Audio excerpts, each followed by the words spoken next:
les sommets de la réussite, sur le ciel de la prospérité et sur les cimes du bonheur, soyez ici, c'est tout notre souhait.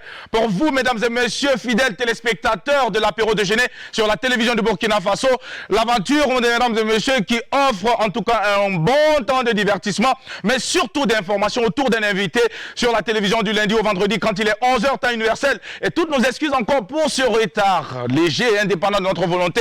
Nous allons tenir comme ça jusqu'à la fin donc de cette campagne couplet présidentielle et législative avant de revenir donc avec notre heure habituelle qu'est 11h.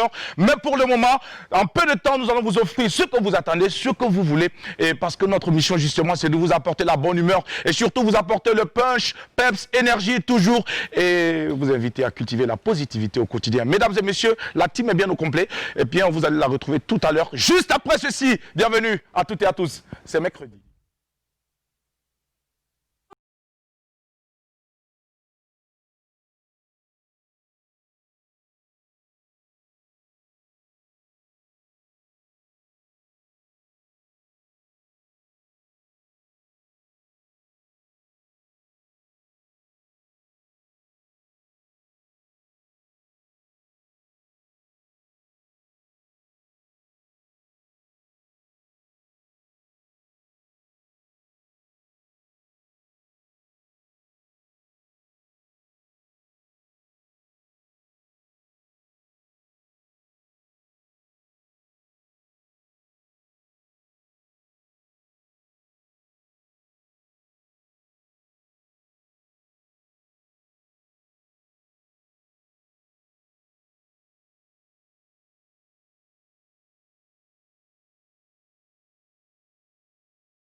C'est un très beau clip, nous allons vous proposer l'intégralité dans les prochains jours à venir, mais pour notre part, je m'en vais tout de suite également installer nos amis de la team. Ziediara est avec nous, c'est mercredi, eux de la cité au programme pour ce numéro 3 de la semaine. Zié, bonjour et bienvenue.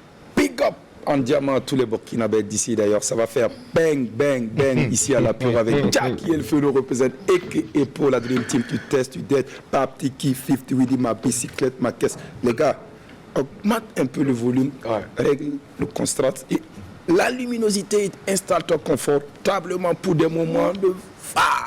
Merci beaucoup Ziediara pour l'énergie débordante et merci également de partager avec nous en cet instant précis l'économie donc de ce que vous allez nous proposer lorsque le mois sera indiqué pour la rubrique donc le de la cité. Effectivement, le de la cité a constaté qu'après justement chaque meeting organisé par les partis politiques, ce qu'on peut remarquer c'est les déchets, vous voyez après les meetings, les partis politiques, l'abandon des sachets plastiques, les bidons d'eau, c'est pas du tout intéressant. Donc il sera question dans cette chronique d'aujourd'hui de tirer justement sur la sonnette.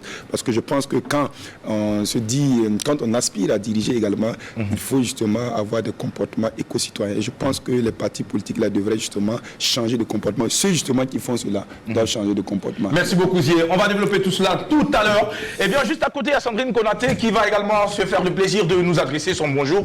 Un bonjour de mercredi. Et puis toujours avec le même sourire et surtout la même volonté de mieux faire partout et en tout lieu. Oui, non, s'il te plaît Sandrine, parle-nous de cette voix-là. Bon, ok, donc je retrouve ma voix normale. Merci, donc ça va Sandrine être Konaté. un bonjour rapide, puisque vous savez déjà que ça va pétiller. Donc restez connectés parce que le reste, c'est comme d'habitude. On s'en charge. Merci Sandrine Konaté pour la chute avec cette voix bizarre. Adèle Rwamba est avec nous pour justement ce 3e numéro. Adèle, bonjour. Bonjour Jackie, bonjour la team, bonjour aux téléspectateurs qui nous suivent d'ici et d'ailleurs. Voilà, 3e numéro de la semaine déjà, presque... La fin de la semaine. Je suis pressée, Wallah. Vendredi, c'est quand? Dans 2 jours. Oh, mon Vendredi, Dieu. c'est dans 5 jours. Ok, bon, Diara, j'ai une question pour toi. Quand est-ce que tu feras des bisous en Zéphyr, en émeraude, et tout ça? Donc, oui, rubis. Il le fera après, Adèle. Ok. Puisque voilà, on est abonné par le temps, il le fera après. Donc, Merci beaucoup. restez connectés, Oui. la période de déjeuner, c'est maintenant que ça commence. Merci beaucoup à vous la team, nous vous souhaitons d'excellents moments en notre compagnie et nous partons sans plus tarder installer notre invité de cette matinée. Eh bien, tranche de vie, c'est maintenant.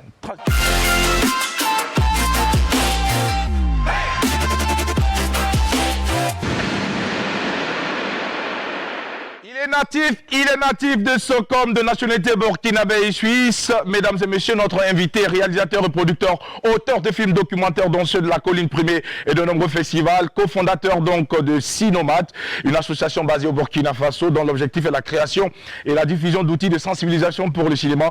Il est producteur également avec la société des films de Gabaga, voilà, créée en 2006 et qui a coproduit les 2 films de Joël Akafou, et organisateur et animateur de résidences d'écriture documentaire annuelle à Bobo Dioulasso pour des jeunes auteurs africains ambitieux comme nous d'ailleurs, membre de l'Académie donc des jeunes Afrique Movie, Academy Heroes, les Oscars des films africains. Il est président en 2017 du jury, président de l'association également de soutien du cinéma au Burkina Faso, réalisateur du long métrage de fiction cinéma Voilà. Et notre invité est avec nous. Mesdames et messieurs, il est déjà installé et c'est un monsieur qui a beaucoup de choses à vous dire aujourd'hui.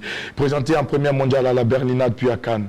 Sans oublier bien sûr, dans plus de 250 festivals, 17 prix lauréats, EFA, du meilleur film européen pour la jeunesse 2018. Attention, c'est un monument, c'est une icône que nous recevons et c'est tout en notre honneur. Bienvenue, Monsieur Bernie. On va vous appeler comme ça, tout simplement. C'est plus simple. Voilà, ça va éviter les complications et surtout, ça va éviter d'écorcher un peu le nom. C'est Goldblatt. Alors, Goldblatt. Il y a du gold, il y a de l'or quelque part. Ça veut Ok. dire feuille d'or. Feuille d'or. Bien. Alors, Ça en va. j'espère qu'après votre départ, nous allons laisser assez d'or ici. Du tara. Alors, bienvenue à l'apéro de Géné. Merci, Jacques. Comment vous allez? Ça va très bien, On merci. nous a dit que vous résidez à Bobo Dioulasso. Est-ce que c'est vrai? C'est pas faux, en tout cas. Qu'est-ce que vous retirez à Bobo Dioulasso? Pourquoi vous ne venez pas dans la capitale? Parce que Bobo est la plus belle ville d'Afrique de Aïe, l'Ouest. aïe, aïe, la plus belle? C'est l'Afrique de l'Ouest. La plus belle? La plus belle ville, la plus belle cité. Il y fait bon vivre. Sérieux? Ouaga, Est-ce que vous avez découvert Réo? Réo, c'est pas mal pour y manger surtout. Alors, nous sommes très ravis de vous avoir avec nous. C'est vrai que tout à l'heure, on parlait donc de votre double nationalité, suisse-burkinabé. Alors, vous êtes au Burkina Faso depuis quand, monsieur? J'ai arrêté de compter. Mais je pense que ça fait pas loin de 20 ans, 25 20 ans, 25 ans. Mm. Et il y a presque 30 ans aussi que vous portez donc des All-Stars. 33 ans. 33 ans. Ouais. comme Adèle, presque. Adèle est porte depuis maintenant 20 ans. Elle est encore plus jeune. En matière donc de port de All-Star. D'accord. Et qu'est-ce qui est le plus intéressant dans cette façon de faire, de porter les All-Stars? Les Qu'est-ce que vous All-Stars- trouvez de Les excitant? Les All-Stars, Oui. c'est, je dirais, c'est l'élégance, la détente, et c'est des chaussures que tu peux porter avec tout. C'est-à-dire que tu sois dans un milieu mondain ou pour faire du sport, c'est toujours beau. D'accord. Voilà. Alors, vous êtes né à Stockholm, vous avez grandi là-bas. Après combien d'années vous avez décidé donc de découvrir l'Afrique? On n'a que 50 minutes. Hein. Allons-y. D'accord. Justement, c'est le lieu pour moi de vous inviter à être très économique dans vos propos. D'accord. En fait, quand j'étais jeune, je pense, ma mère écoutait beaucoup de musique africaine, des high life, des 45 tours, parce qu'elle avait vécu en Afrique aussi. Et je pense que ça a influencé un peu mon désir de connaître le monde. Et donc, quand j'ai pu partir, quand j'ai pu prendre mon indépendance, je suis parti avec une bande d'amis en bateau et on a atterri à Abidjan. Et puis après, on est remonté sur le Burkina avec des projets. Et voilà, le Burkina m'a plu et le Burkina m'a adopté.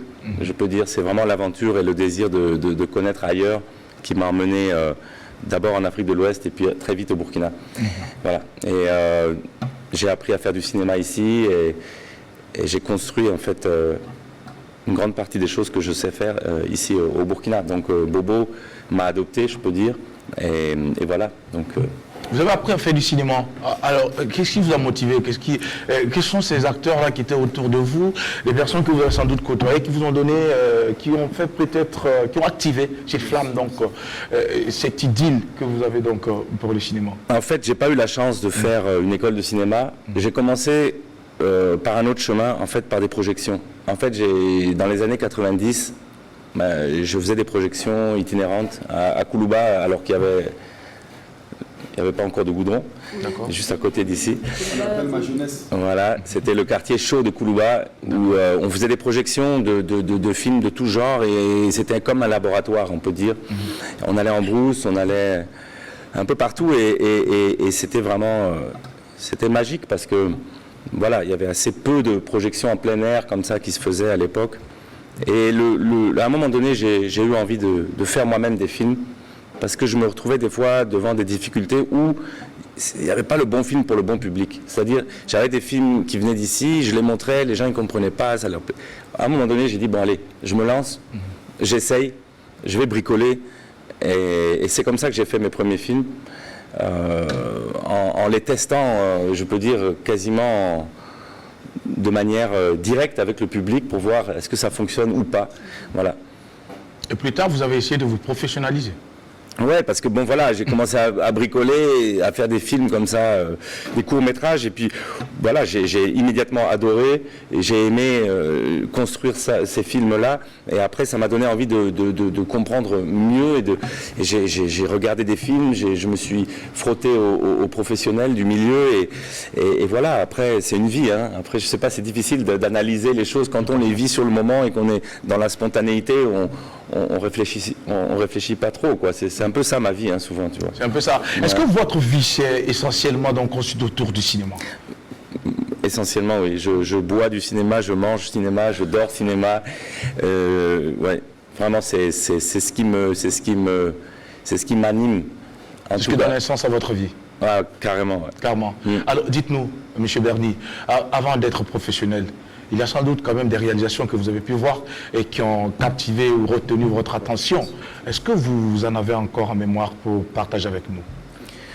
Des films? Ouais, j'ai vu. Je me souviens j'étais en Casamance au Sénégal et j'ai regardé Samba Traoré de Feu Idrissa Ouedraogo. Pas son âme. Moi j'ai regardé plus de 10 fois. Ouais. Je ne sais pas pourquoi, mais j'adore. Et ce film m'a marqué. Je l'ai regardé plusieurs fois, c'était avec des VHS, cassettes. Et je sais pas, ouais, je m'attendais pas à cette question, et c'est ce film qui m'arrive immédiatement à l'esprit. Ouais. Et lorsque vous avez vu ce film, est-ce que vous vous êtes dit à l'époque qu'il était possible de l'améliorer ou de faire mieux que Feu Idrissa Ouedraogo? Non. non. Idrissa, c'est Idrissa, et c'est un monument, et je l'ai connu, on s'est connu d'ailleurs, ouais. Et je ne peux pas me comparer à lui, en tout cas. Vous êtes spécialisé dans quel genre de film? En fait, pendant de nombreuses années, j'ai fait essentiellement du documentaire, donc en tant que réalisateur et en tant que producteur, et en 2017, j'ai sorti mon premier long métrage de fiction, qui s'appelle Wallahi, qui a été tourné à Bobo, à Gawa, à Kompienga et un petit peu en France aussi. Et ce film, bon, il a bien marché, Dieu merci.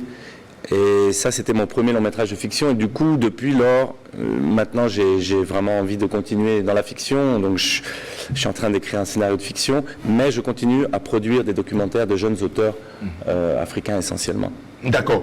On sait également que vous êtes l'auteur donc de ce documentaire, je crois bien, Long Tougan. Non. Vous n'êtes pas l'auteur. Je suis l'auteur, mais c'est une fiction, et le film n'est pas encore réalisé. Il n'est pas encore réalisé. Il est en développement, en production, je peux dire. D'accord. Bon, dans tous les cas, on était dans le secret des dieux. Mais dites-nous exactement, M. Berny, alors, de quoi il s'agit exactement? Est-ce que vous avez connu Tougan? Est-ce qu'il y a quelque chose qui vous a retenu, qui vous a marqué? Est-ce qu'en réalisant ce projet, est-ce que vous avez envie de véhiculer un message particulier? Parce que Tougan, il n'y a rien de... Bon, si vous, Bon, c'est déjà, pour taquiner, Tougan est une belle bravo. ville. De deux, je connais Tougan. Vous connaissez Ouais. Tougan comment? Mais j'ai été faire des projections de cinéma à Tougan il y a longtemps, avec l'équipe de Cinomad, avec le cinéma débat itinérant, que je salue d'ailleurs, toute l'équipe à Bobo. Big up, ils sont toujours là, ça fait 20 ans, ils font vous toujours des collaborez. projections, et voilà, c'est les camarades et je les salue. Voilà. En fait, l'œuvre s'appelle Loin de Tougan. C'était un long métrage de fiction, c'était un projet ambitieux, un projet historique qui se passe en 1939, qui finit à Tougan, mais dont tout le film se passe en Europe pendant la guerre, Deuxième Guerre mondiale. Donc c'est l'histoire d'un petit métis de 15 ans et qui apprend à devenir un homme à Berlin dans cette époque très tumultueuse et voilà, j'en dirai pas plus. Mais en tout cas, le film finit à Tougan. Voilà. Il finit à Tougan. Ok, Zidiara, oui. Ok, Rapidement, on va aller. Bernie, on aurait appris également que vous parlez très bien Moré et également Djoula. Et c'est qu'on aurait appris, je dis bien on aurait appris. Alors, et comment justement s'est passée votre intégration ici au Burkina Faso? On m'a dit également que madame est burkinabé. Voilà. Et en fait, je ne parle pas bien moré. Je le Djoula, comprends. Voilà, ça mieux. Si vous parlez, en tout cas, nous, Le moré, je l'entends. On ne peut pas parler mal de moi dans mon dos en moré. Ça, c'est déjà très bien. Ça, au moins, c'est très bien. Ça, c'est déjà très bien. Alors. Mais en Djoula, bon, c'est une langue qui m'a plu. J'ai aussi fait pas mal de temps au Mali. Donc le Bambara, voilà, c'est une langue qui m'a séduit. Du coup, j'ai appris comme je pouvais, parce que moi, je supporte pas d'être dans un endroit et pas comprendre la langue, c'est impossible. Déjà, moi, mes parents aussi, ils parlaient beaucoup de langues. Mon père, il parlait 8 langues. Ma mère parlait 7 langues, paix à leur âme. Donc j'ai toujours baigné dans un multiculturalisme des langues. Bon, c'est normal d'en parler beaucoup et c'est surtout normal de pouvoir échanger avec les gens dans la langue dans laquelle on vit, dans le pays dans lequel on vit. Donc voilà, il se trouve qu'à Bobo aussi, c'est bien de parler le Djoula quand même. Hein, c'est intéressant. C'est pas comme à Ouaga où il y a plein de langues. Bon, finalement, le français, on s'en sort. À Bobo, quand même, c'est important. Si tu veux aussi qu'on te respecte et puis voilà. Il a fallu également utiliser cette langue pour pouvoir conquérir madame, n'est-ce pas? Voilà. Comment ça s'est passé? Non, je pense que je me suis adressé à elle en français la première fois. D'accord. D'ailleurs, c'était dans une salle de cinéma, mais j'en dirai pas plus. On a compris déjà le scénario. On sait comment ça s'est passé. Ouais, puisque ici, il y a des gens qui ont fait pareil. Oui. En tout cas, bon, c'est clair que ça aide beaucoup la langue, ça aide à te faire accepter, ça aide aussi à comprendre les choses, tout simplement. Hein. Il y a l'humour, il y a la mentalité, il y a la culture, il y a l'histoire, il y a tout dans une langue. Donc vraiment, ça aurait été bizarre qu'après 20 ans, je ne comprenne pas le Djoula quand même. D'accord. Une fois à Réo, vous allez apprendre à parler le lélé, vous allez comprendre que c'est la meilleure des langues. C'est la langue qui vous rapproche de Dieu. Attention. Sandrine Konaté. Wow, ok. Alors, monsieur Goldblatt, Cinomad, moi je veux plutôt parler de ça, c'est un festival. On va parler de Cinomad. Ici, on dit en fait que, bon, le Burkinabé, hein, entre griffes, de nombreux Burkinabés ne sont pas fans de cinéma, ne sont pas fans de film. Et aussi, pour avoir accès à une salle de cinéma, la somme minimale à débourser, c'est 1000 francs CFA, ce qui n'est pas donné à tout le monde, qu'on se dise la vérité. Alors, quelle est la particularité de Cinomad? Quand on sait que votre objectif est de passer des messages, de véhiculer, de toucher et de sensibiliser, comment aller vers ces populations-là pour les toucher et véhiculer le message? Alors, en fait, votre cible, voilà. Cinomad, en fait, c'est une contraction de cinéma et de nomade. D'accord. C'est-à-dire que c'est une association qui a été créée en l'an 2000, dont l'objectif, c'est la création et la diffusion d'outils de sensibilisation par le cinéma. Donc, qu'est-ce qu'on fait? On fait des films en langue locale, on parlait de langue, des langues qui parlent. On va à Réo, on parle le Goulounsi, on va à Konaté, on va parler en Djoula, on va ici. Et dans l'idée que le film devient comme un miroir où les gens ils peuvent se reconnaître pour mieux épouser un message ou mieux débattre autour d'un message. Donc d'abord on fait le film et après on va le diffuser. On peut le diffuser sur la RTB, mais on va surtout aller dans des endroits où peut-être même la RTB ne peut pas diffuser, dans les endroits où il n'y a pas d'électricité, sur les frontières, dans les endroits un peu difficiles d'accès, où les gens aussi ont besoin d'informations et de sensibilisation. Et après on fait des grandes projections entre 1000, 2000, 3000 personnes. Des projections qui sont surtout accompagnées de débats. Parce que ce qui est le plus important, c'est pas le film, c'est ce qui va se passer après le film. Donc le débat où l'animateur provoque le public et les gens viennent s'affronter devant l'écran avec un micro qui est ouvert à tous, les hommes, les femmes, les enfants, les vieux, les jeunes. Et c'est ça l'idée, en fait, l'esprit même de Cinomad. Et c'est gratuit? C'est gratuit, évidemment, bien sûr. Et maintenant, vous qui allez à la rencontre de ces populations, est-ce que vous partagez maintenant l'avis de ces personnes qui disent que de nombreux Burkinabés n'aiment pas le cinéma? Ou est-ce que ça dépend de l'accessibilité du type de film aussi qu'on réalise? C'est pas vrai, ce truc, les Burkinabés n'aiment pas le cinéma. En fait, le Burkinabé, c'est un homme comme tout le monde, et tout le monde aime le cinéma. Si on aime la vie, on aime le cinéma partout dans le monde. Dit ça. En fait, moi je pense qu'il y a d'abord ce que vous dites, le problème de l'accès. Ça c'est clair. Après, il y a aussi le problème de qu'est-ce qu'on propose. Le message, quel film on montre. Et aussi, maintenant je peux faire un pont vers les salles de cinéma parce que on est en train de réhabiliter le Ciné Gimbi avec notre équipe à Bobo. Eh ben, tout dépend de ce que tu proposes. Si ta salle de cinéma, elle est vilaine, elle est sale, elle n'attire pas, et il y a des films... Les commodités. Et puis il y a des films un peu bizarres, ou bien qui ne plaisent pas, ou que la salle ne fait pas la bonne communication, ou qu'elle est mal placée. Par exemple, elle est dans un quartier lugubre la nuit, il y a un problème de parking. Il y a plein de choses qui entrent en jeu aujourd'hui. C'est pour ça que le défi partout dans le monde, c'est pas seulement ici, c'est aujourd'hui... Les salles de cinéma et l'offre du cinéma doivent s'adapter au contexte actuel. On ne peut pas gérer une salle comme on la gérait dans les années 70. Les choses ont changé, la jeunesse évolue, il y a des tablettes, il y a de la télé, il y a Internet, il y a Facebook, il y a tout ça. Mais tout ça, rien ne remplace la salle. La salle de cinéma, elle vient comme un complément avec toutes ces choses-là. Et donc, tu peux très bien faire d'autres choses que uniquement montrer des films dans une salle. Tu peux créer des débats, tu peux faire tu peux inviter la télé dans ta salle de cinéma. On va faire l'apéro au Ciné Gimbi. On va faire des concerts de slam. On peut faire des expos photos. Il y a plein de choses à faire pour faire vivre un lieu qui va attirer après les gens vers les films. Votre développement m'amène justement à vous poser cette question qui a un rapport avec ce long métrage. En 2015, alors, Ciné Gimbi, Souvenir, c'est quoi exactement? En fait, Ciné Gimbi Souvenir, c'est un court métrage, donc c'est un documentaire. Ce qui s'est passé, c'est que quand on a commencé cette lutte pour sauver d'abord la salle de cinéma, c'est-à-dire racheter les lieux et ensuite après rêver et construire la salle qui est en train d'être achevée actuellement, je me suis dit, quand je voyais les vieilles personnes venir un peu nous voir et tout, je me suis dit, en fait, tout autour de cette salle, il y a la mémoire d'un quartier. Puisque le Gimbi, il a ouvert en 1957, 3 ans avant les indépendances, et tous les jours, jusqu'en 2005, on y montrait des films. Donc, tout d'un coup, en 2005, cette salle ferme comme toutes les autres, malheureusement. Donc, il y a une mémoire, il y a des vieux qui sont là. Donc, je les ai invités, je les ai posés, je leur ai demandé, je les ai invités sur une chaise devant cet ancien écran qui était complètement décrépit, et je leur ai demandé de me raconter un souvenir, une anecdote. Et donc tu as le vieux qui raconte comment quand il était petit, il passait par le trou des toilettes sans payer, pour avoir accès, il sentait mauvais mais c'était pas grave, il a vu le film. D'autres qui montaient sur les manguiers et puis on les chassait, d'autres qui collaient les tickets avec du taux pour faire semblant que le ticket il était intact. Mais c'est formidable. Oui, et l'autre il chante une chanson en indien, en langue indienne. Il se souvient des vieux films hindous. C'était une façon pour vous de revisiter l'histoire.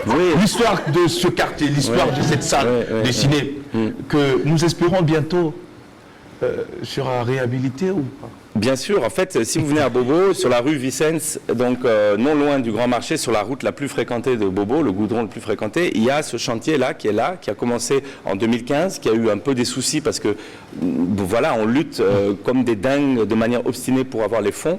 Ensuite, il y a eu le Covid qui est venu bloquer tout, mais ça, on n'est pas les seuls. Aujourd'hui, le chantier va redémarrer et en 2021, Inch'Allah, on va ouvrir. Alors, grâce au soutien de plusieurs personnes, plusieurs institutions. Voilà, ça a été de longue haleine. Plein de fois, je me suis dit, mais dans quelle histoire je me suis lancé? Mais on y est presque. Vous y êtes presque. Est-ce que Cinomad est juste là pour sauver le ciné Gimbi? Ou c'est pour sauver les autres salles également de cinéma ici au Burkina Faso? Il y a une petite précision. Cinomad, c'est une association Bien qui est à sûr, part, oui. mais l'association de soutien du cinéma au Burkina Faso que je préside, c'est cette association qui porte le ciné Gimbi. D'accord. D'accord. Donc c'est deux.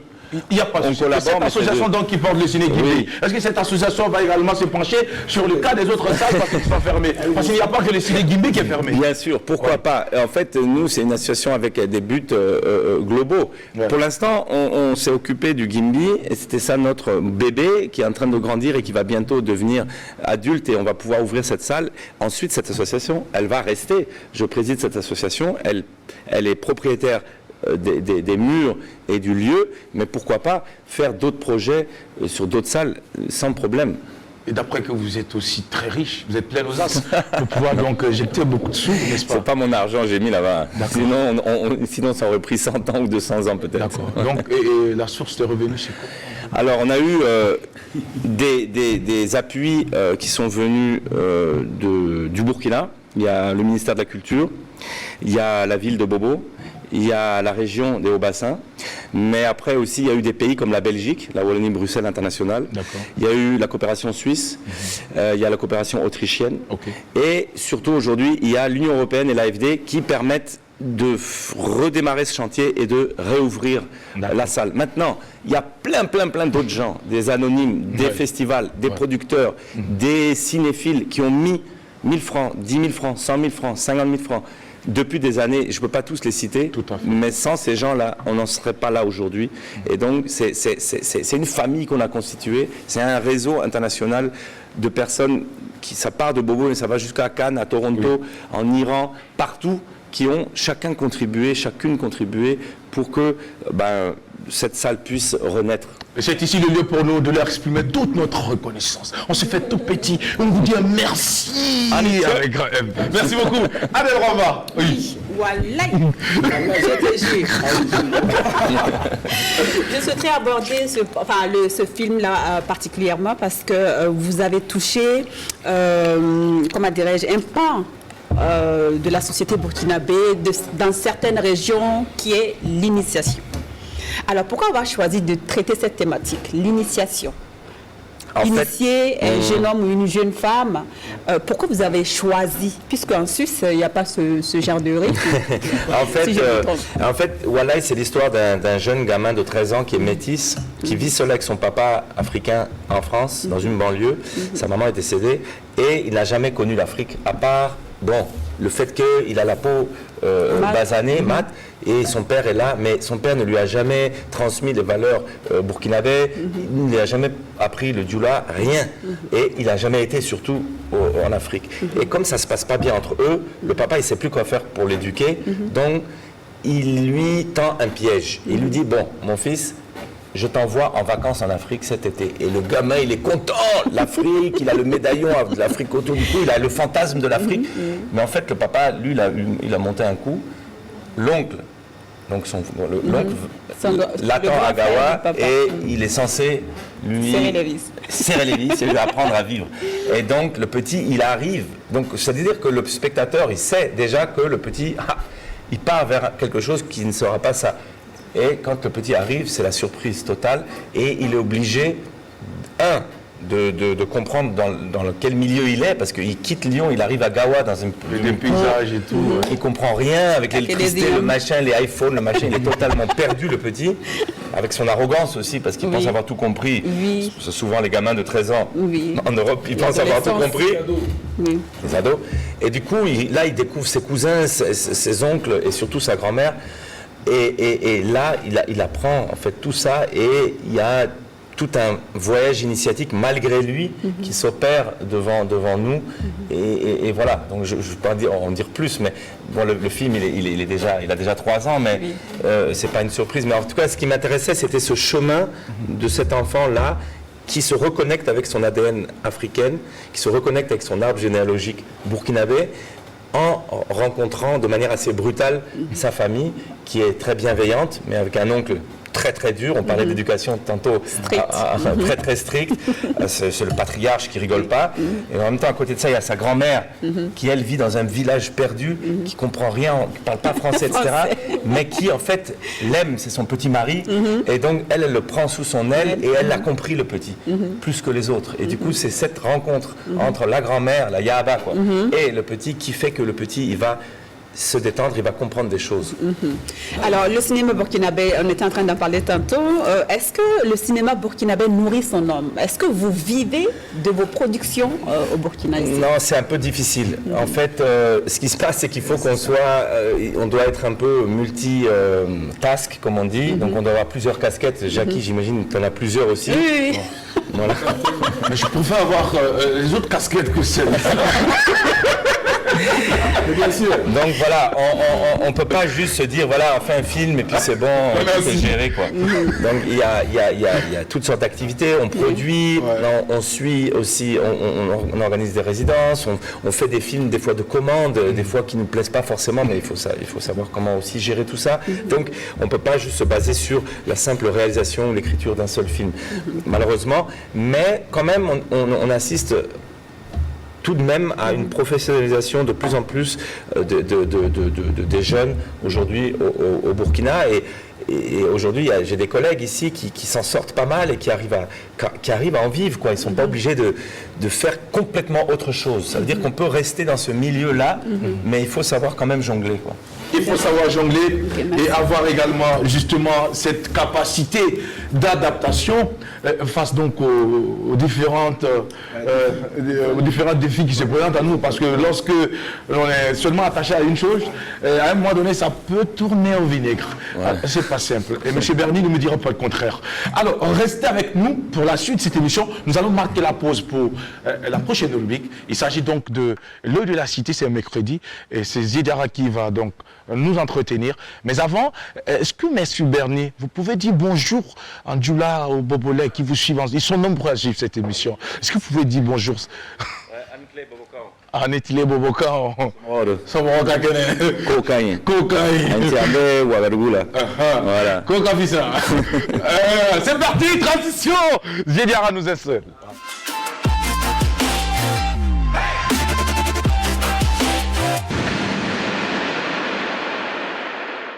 Allez, c'est parti à présent avec notre cher ami pendant que nous marquons exactement 12h26 minutes en temps universel.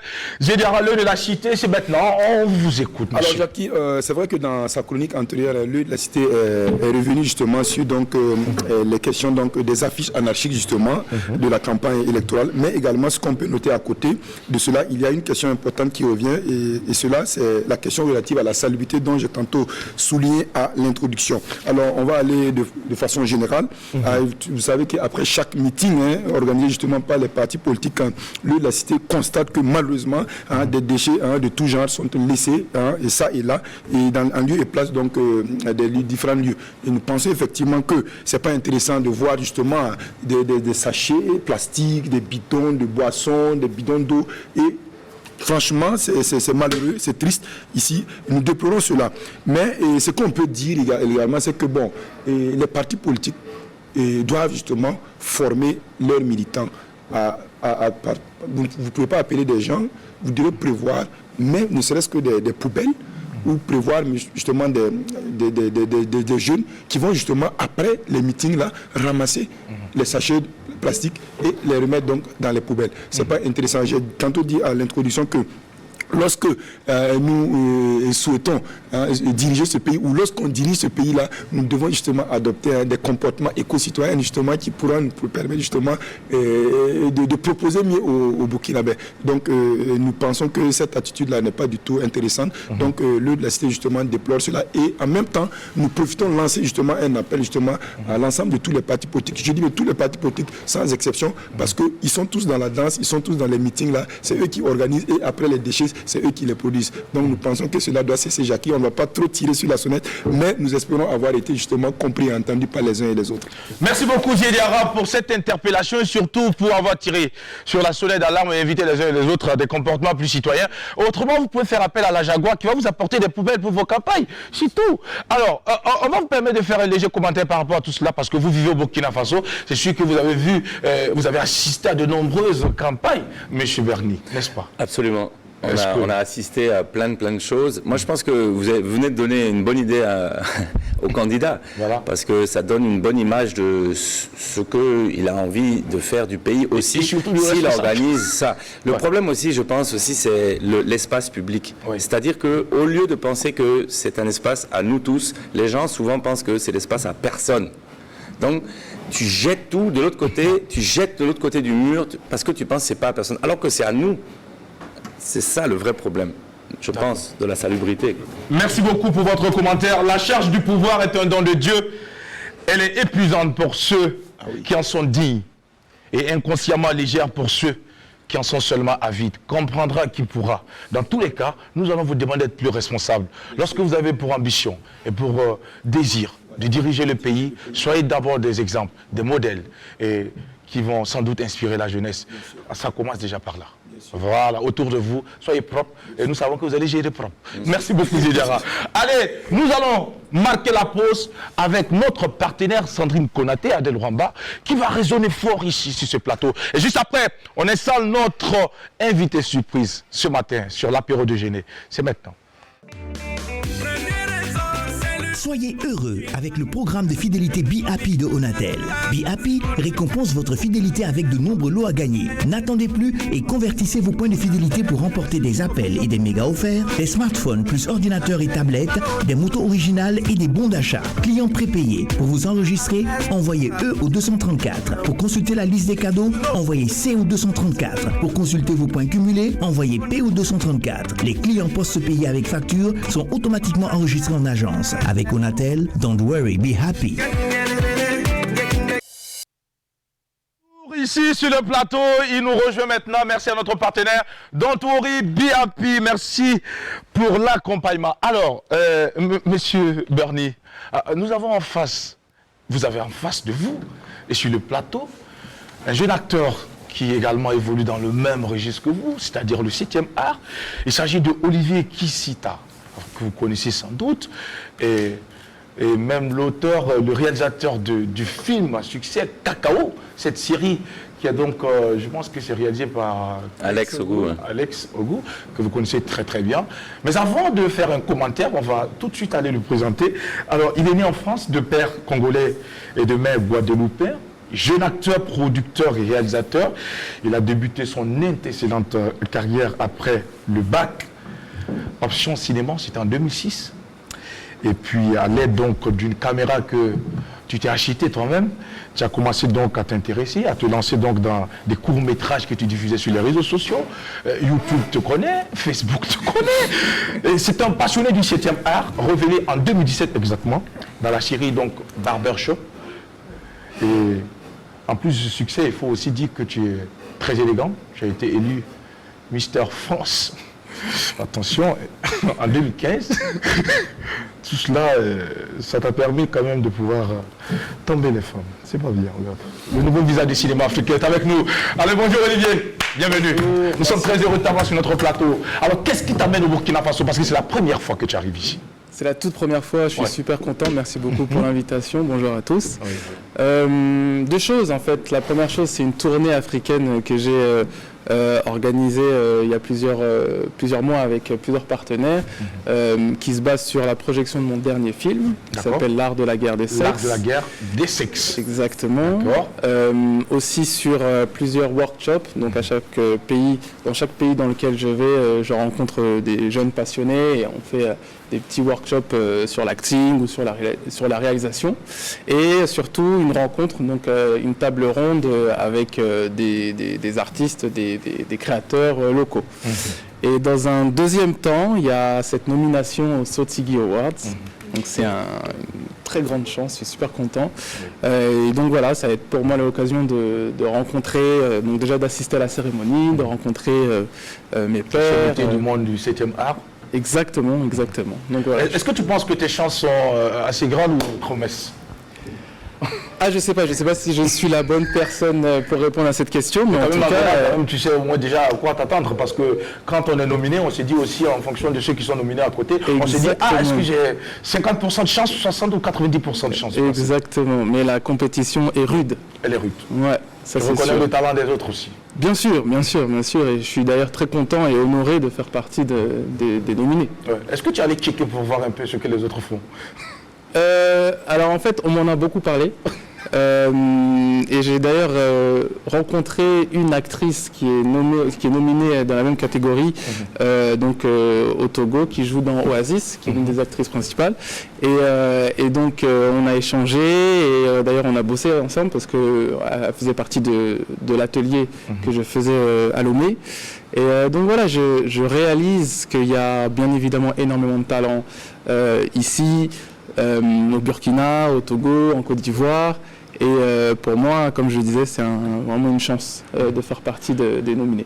Aujourd'hui, on ne peut pas parler de Olivier Kissita sans parler de ce personnage que tu incarnes également dans cette série à succès Cacao, donc qui est co-réalisée, je crois bien, avec Canal+ également, qui est derrière. Coproduit plutôt, voilà, avec Canal+, où tu incarnais donc le personnage de Anthony Desva. C'est ça. Alors, c'est vrai que c'est une très belle série. Et bientôt, je pense que la 2e saison va arriver. Alors, ça a été quoi pour toi quel a été ce que tu retiens de positif dans ce rôle que tu as joué, puisqu'il a, selon le producteur, le réalisateur, autant pour moi, Alex Ogou, c'était l'occasion pour lui de voir une certaine transmission d'expérience entre la jeune génération et l'ancienne génération. C'est vrai que toi, tu es jeune, tu as eu l'occasion de travailler avec de grosses pointures donc, du cinéma. Alors, c'est quoi tu retiens de cette belle aventure? Un enrichissement extraordinaire sur différents plans. En fait, déjà, l'un des premiers points, ça a été le scénario que j'ai vraiment beaucoup apprécié. L'écriture était belle, les acteurs, les personnages plutôt sont très bien, sont complexes en fait, sont bien écrits, ils sont pas superficiels. Moi, c'est l'une des choses qui m'a vraiment touché. Ensuite, le fait qu'il y ait une grosse production derrière, ça prouve qu'il y a de plus en plus d'intérêt pour des histoires africaines du continent, qui concernent aussi bien évidemment la diaspora, mais c'est sûr qu'il y a quelques années, il y avait en fait moins de productions tout simplement comme celle-ci. Ensuite, comme vous l'avez dit, j'ai intégré une équipe extraordinairement riche, panafricaine, enfin même européenne, et voilà, en fait, tous les plus talentueux les uns que les autres. Si je parle par exemple des acteurs, voilà, j'ai eu la chance de partager la scène avec des grosses pointures.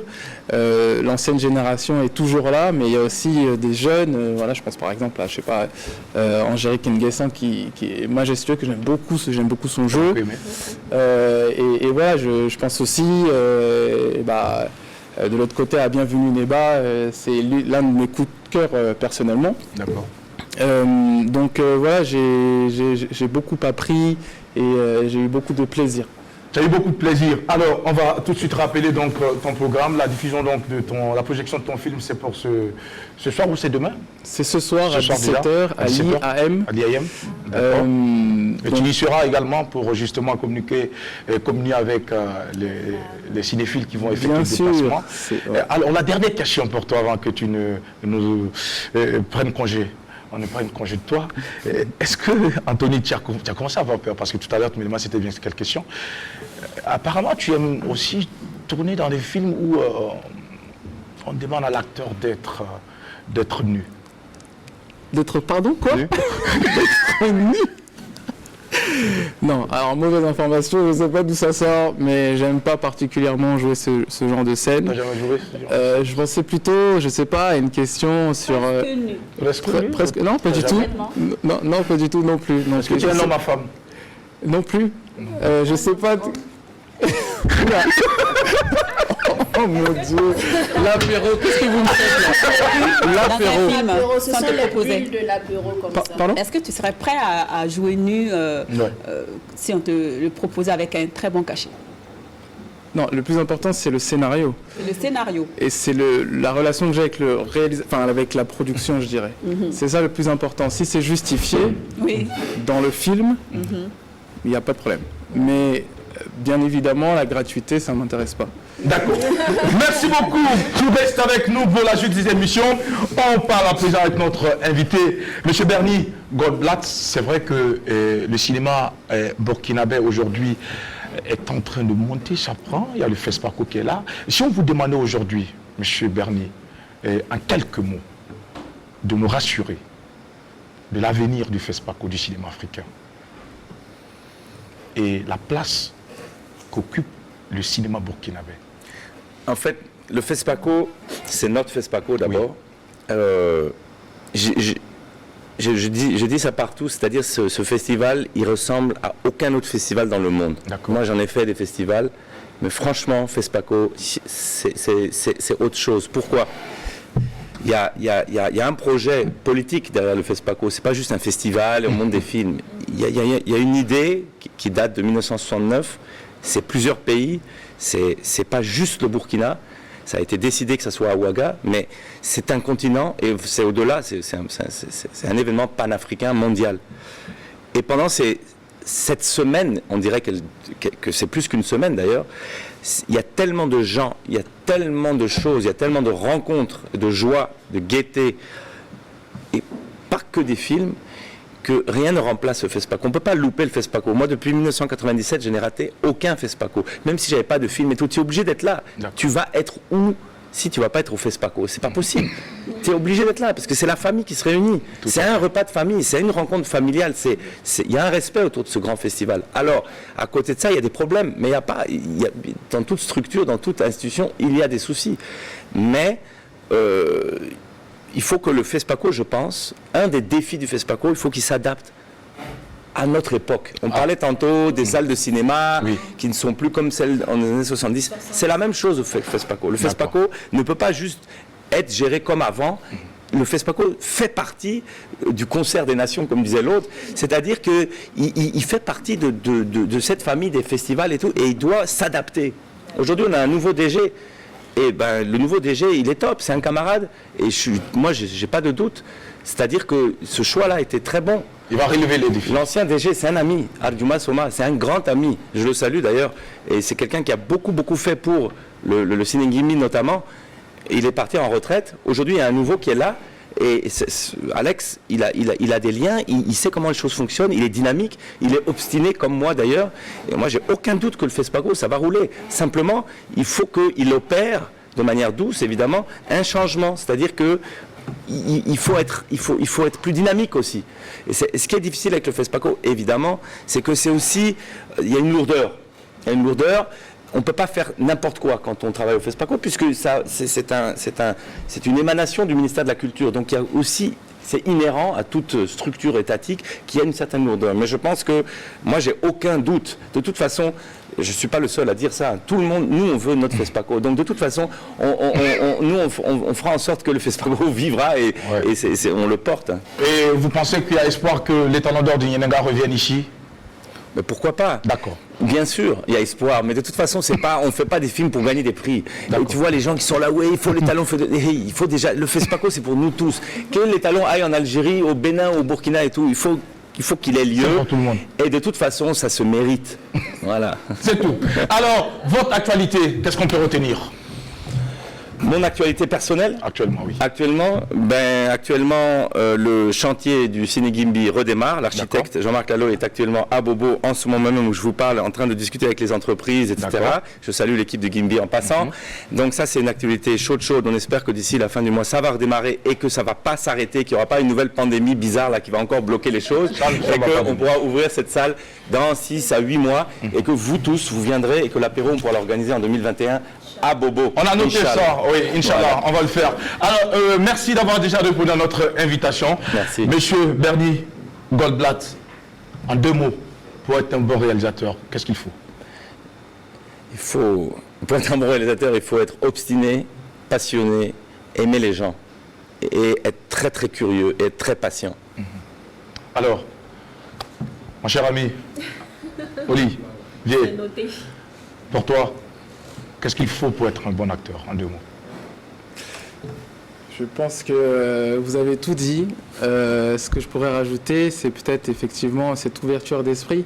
Je pense que l'un des problèmes, c'est peut-être lorsqu'on est chef d'orchestre, de penser on ne pense pas qu'on a la science infuse, mais peut-être avoir cette fermeture d'esprit dans le sens où j'ai mon idée, j'ai lu le scénario, ou c'est moi qui ai écrit d'ailleurs le scénario, donc je veux le faire comme ça. Et je pense qu'il y a cette idée de navire, en fait. Il y a effectivement un capitaine, mais il y a aussi tout l'équipage qui fait en sorte qu'on arrive à bon port. Ensemble. Donc il faut faire confiance et surtout bien s'entourer. Je pense que c'est l'une Tu as des déjà choses. goûté les poulets bicyclettes? Le poulet flambé, ça c'est évident, c'est ça. Ouais, c'est magnifique. Tu penses revenir très bientôt? Il y a toute la commodité. Je vais pas repartir. Ah, tu es parti. Merci beaucoup, c'est ici qu'on s'arrête, on est fini. Eh bien, vous avez la On a chance. de quoi vous retenir. Voilà, vous avez de quoi les retenir. Alors, Adèle est juste à côté de Goldblatt, Sandrine Konaté à côté de Olivier. Et pour ma part, je vais vous demander tout simplement, mesdames et messieurs, de retenir ceci. En tout ce que vous allez faire, mettez-y de la force, de la passion. Et cette passion va représenter ce que le fer représente dans la bataille. Il faut bien de la passion pour pouvoir réaliser de grandes choses. Il faut de la volonté. Que Dieu donne cette volonté à cette jeunesse qui a compris depuis un certain temps qu'il est temps de se lever et de se battre et de pouvoir écrire son histoire, écrire sa page d'histoire, écrire sa légende. Et il n'y a que le travail qui va nous permettre de pouvoir y arriver. Que Dieu bénisse le Burkina Faso et continue d'élever sa jeunesse. Merci à vous et nous vous souhaitons plein succès dans ce que vous faites et vivement le trophée. Yeah. Allez, merci beaucoup. Au revoir.